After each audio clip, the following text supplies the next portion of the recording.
Pemirsa, belum tuntasnya penanganan pandemi COVID-19 membuat pemerintahan daerah harus menganggarkan kembali dana APBD pada tahun 2021.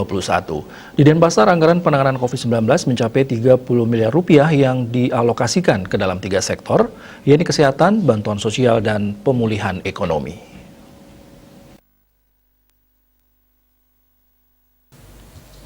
Juru bicara Satgas Penanganan COVID-19 Kota Denpasar, Idewa Gederai, mengatakan, dana tersebut diambil dari APBD Kota Denpasar dan juga dari anggaran belanja tak terduga.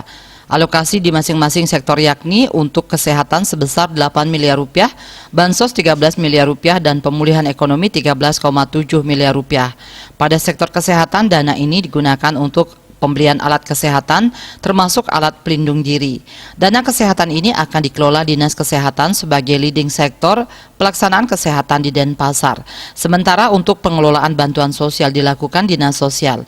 Dana ini difungsikan untuk pemberian bantuan langsung tunai, pemberian sembako, serta biaya isolasi bagi yang keluarganya positif COVID-19.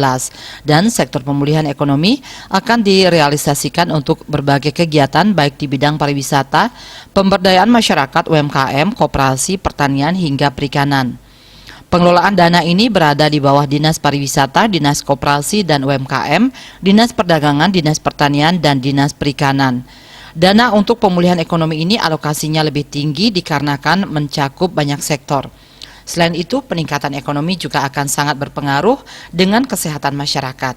Selain dana yang telah dialokasikan ini, nantinya juga akan ada bantuan dari pemerintah Provinsi Bali maupun dari pemerintah pusat, baik dalam bentuk vaksin, alat kesehatan, hingga alat tes.